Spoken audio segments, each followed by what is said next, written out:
So Al, you work kind of at the intersection of the Catholic Church and culture. Yeah. What is it that's out there right now that worries you about the Catholic Church? Well, that's a good question. I wrote a book a few years ago called Dangers to the Faith, which looked at a lot of the ideological external dangers to the church. And if I ever had to do that book over again, I would focus on the internal problems of the church, because we are, without doubt, our own worst enemy here. I think the first problem is that many people who bear the name Catholic really don't know what the church teaches, and they don't seem to care what the church teaches. And I don't understand that. I was raised in a family where that was the case. My mom and dad were really good. We did go to Mass regularly, and that was great. But we never had, I do not recall anyways, any spiritual conversations that we had. We did learn right and wrong, but it was never with an appeal to Jesus or Scripture or the teaching of the church. It was just, well, that's what right-thinking people do. That's just the way it is. So I think the first thing is, I think the church needs to be more, and I feel silly saying this because it's been being said for so long, but it needs to be more intentional about helping people come to a place of encounter with Christ.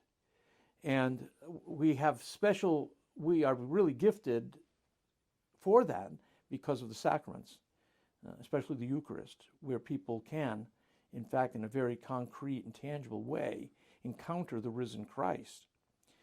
But that's the first thing I would say that the church needs to just take seriously. We need to be who we were called to be. And I think the upcoming Eucharistic revival is a good step towards that. I hope that it doesn't just become one more program that we go through. I hope it really does become revival and renewal. I think the second thing I would say, after trying to ensure that everybody is been encouraged, confronted, whatever you want to say, with the claims of Christ, I think the second thing would be to take seriously adult catechesis again. And again, I feel silly saying that because it's been being said almost the whole time that I've been Catholic, and we're much better off today than we were 25, 30 years ago. I mean, the amount of great catechetical materials that are available now, they're colorful, they're grounded in Scripture and the apostolic tradition. They've got articulate and winsome presenters. So there's a lot of stuff there. But again, I keep coming back to this.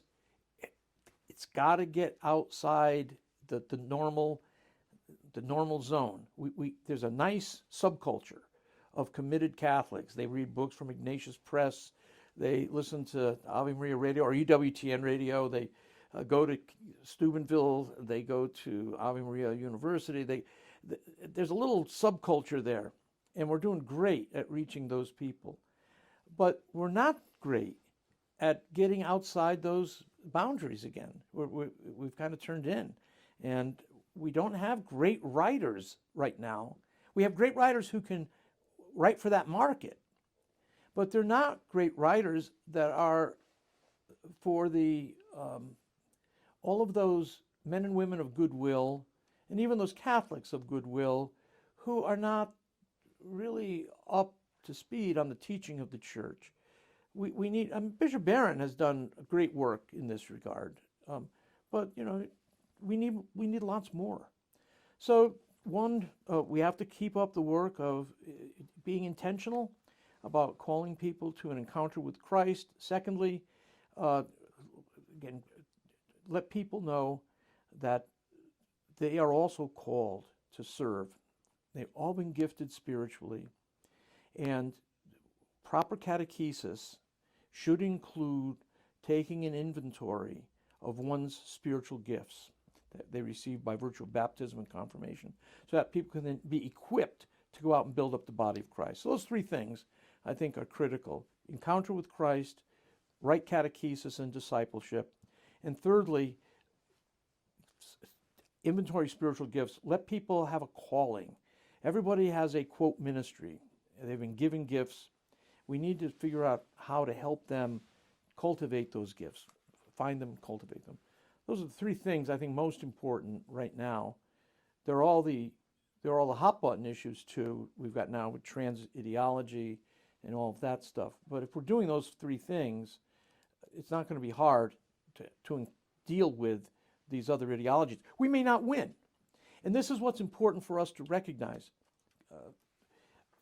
We may be up against a stone wall, and there may be a blocked future for the church in America, or even in Western culture. The future of the church may be elsewhere. We may be up against, again, a stone wall here. We have nowhere else to go. But we should never think that we lost. The truth is, our society lost. They turned away from Christ. America has had a high percentage of Christians. It's been largely a Protestant country, and Catholics have done well here. But we've had a lot of Christian influence. It shows up in our history everywhere. It begins to diminish in the early 20th century, and now it's our elites don't show much respect even for the Christian faith. So we should not see that as our loss. If we've been being faithful, if we've been trying to live out our faith, that's not our loss, that's their loss. And I think that we should not be blaming ourselves all the time for not winning on this issue or that issue. It may be America has, and I'm actually one who actually thinks that America has rebirthed itself. It used to be that America, John Adams said it, that this Constitution was for a religious people and is not suitable for any other. And George Washington, when he gave his farewell speech, he said, religion and morality are two indispensable supports for a free people. That's no longer the case. It used to always be thought that your freedom, our winning of political freedoms and personal freedoms, we won those in order to do the good, to do what one ought. We now define freedom as doing what one wishes. And that's not a mere political problem. That's a deep cultural problem. The earlier American culture that believed that virtue and freedom were indispensably linked, that culture is gone. And now American popular culture is basically, it's my life and I'll do what I want. And it's crude, and there are more sophisticated ways of talking about this. You can take some philosophical spit and polish and say, well, I can't say it's my life and I'll do what I want. So I'll talk about the autonomy of the individual, the unencumbered self. That's another way. In a society like that, we can't expect to have big social victories. The ground is not plowed properly. We continue to be faithful. We continue to do our pro-life witness. We have to remember that what's important is that we are faithful to Jesus through all this, and let the circumstances fall as they will. But don't be blaming ourselves. Let's do what we've been called to do, and let God have the final word here. So what are you most optimistic about then when it comes to Catholicism? I'm optimistic that this generation of Catholics, I'm a boomer, and I would say that there's a generation coming up behind me. I think they're smaller. The volume is smaller. But they're on fire. They're committed to the faith. They're active, and they're trying to find their way. I believe that if we are intentional about raising a family, creating domestic church, a family culture, and we actually realize we can't do it just on our own. We need to be part of a village or a tribe or a number of households. If we go about doing that, I think we're going to see great things. The American way, of course, though, is for everybody to go off and kind of do it on their own. When we have 5 children, Sally and I saw back in 1995, 94, that we were doing missionary work in Detroit, but we were very much on our own. And we decided we were going to move to Ann Arbor. I'd become Catholic, and Sal had followed in the church, and the kids were brought into the church as well. And we decided we were going to move to Ann Arbor to attend Christ the King Catholic Church there.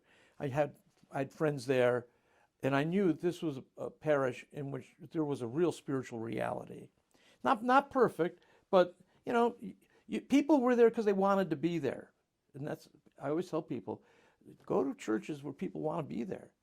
So we went there, and with all of my children, they all ended up with great peer culture. They ended up making friends with kids associated with the church or other parish churches who basically affirmed the values and the worldview that Sally and I had.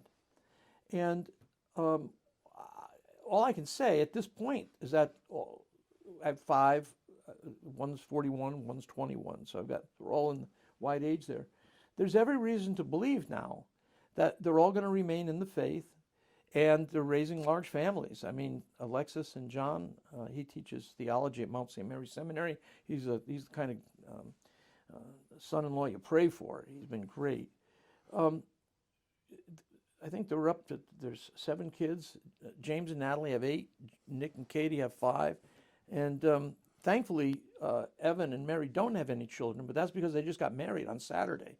So, and David's 21, and he's sorting things out. But I looked around at that wedding, and I saw all the groomsmen were enthusiastic about going to Eucharistic adoration before the Mass. And these are young men, 20s, 30s. Oh, well, yeah, Evan is 31, I think. And the same thing with the bridesmaids.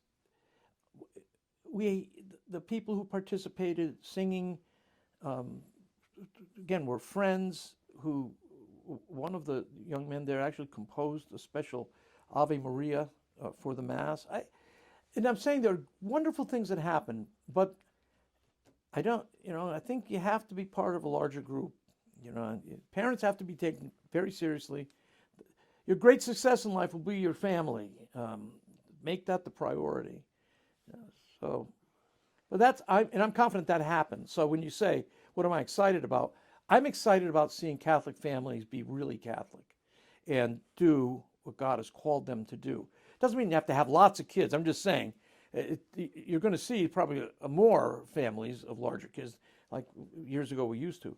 But honestly, the opportunity and the joy that comes from seeing the faith passed on to the next generation, there's almost nothing that can compare with it. So, and I see it happen. So it's a real thing. It's an empirical fact. I've seen it. I've lived it.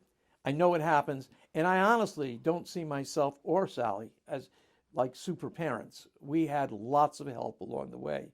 So I'm big on getting help. As you travel around, as you talk to people from around the country, do you see a regionalism in the United States in Catholicism? Is Catholicism in Nebraska different than Texas or California? That's a great question. I don't think I can answer that. I don't travel as much, especially since COVID. I don't travel very much. That's a good question. I wouldn't be surprised. I know, for instance, that there are lots of Catholics moving into South Carolina in the Greenville area for a while. Now I hear moving down in Texas near Bishop Strickland. I hear about that. I knew that in Southern California there were some pretty intense Catholic homeschool groups. And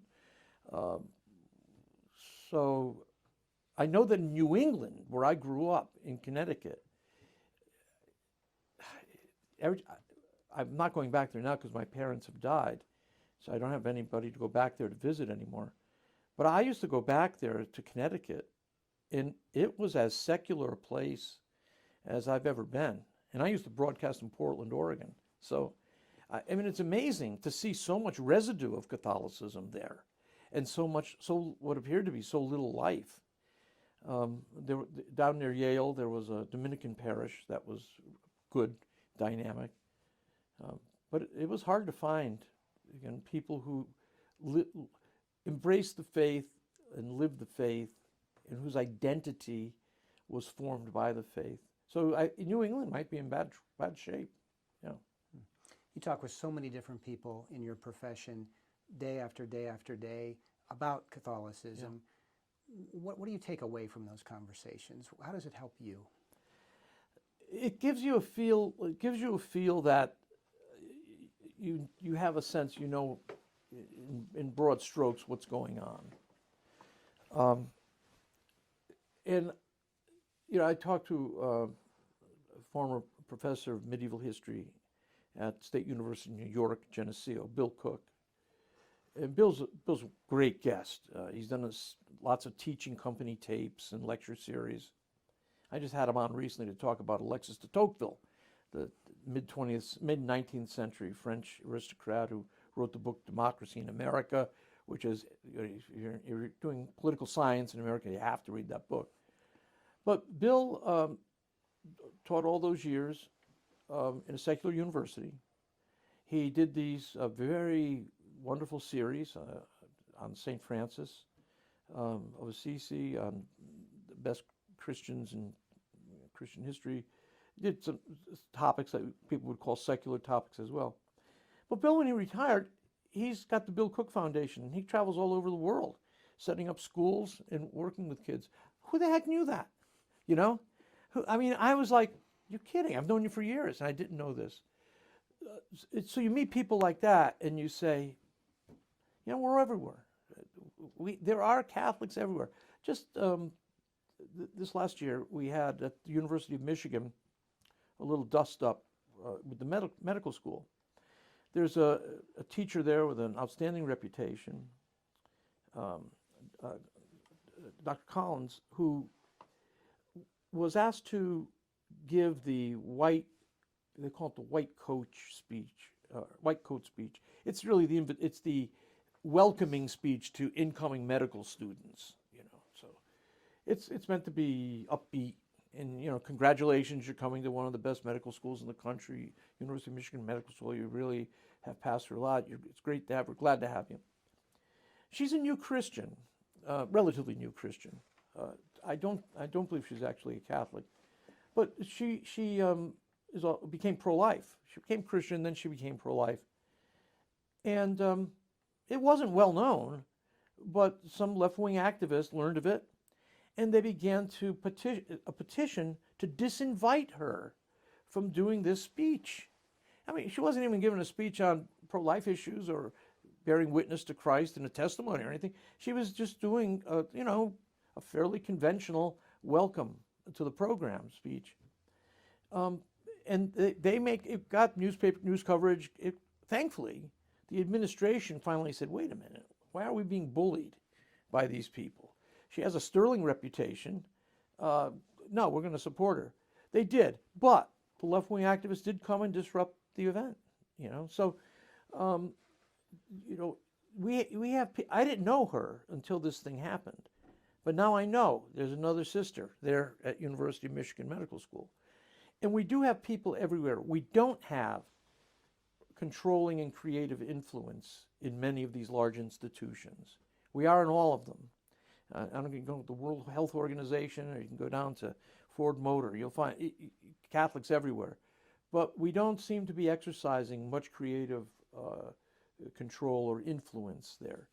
And I'm not sure that can change given the flow of our culture and society. Take a look at what corporate America is doing now. They've bought into this whole woke culture, and often will work against them too. I think they'll wake up eventually. They'll realize they're not really woke at all. They've been asleep. But it was a shame to see how quickly corporate business America decided to buy into this. So we have to live our life and support those institutions which fight for our freedom to do so. That's going to remain a major issue for us. We have to make sure we have men and women on the front lines fight. You know, Beckett Fund, you know, the American Freedom Law Center, Thomas More Society, that are out there using the Constitution that was founded at a different period in American history, but can still be used to maintain our way of life. But it's going to be a Catholic way of life, and it will be increasingly different from the American way of life. Al Kresta, thank you very much for your time today. Hey, thanks, Dennis. Appreciate it.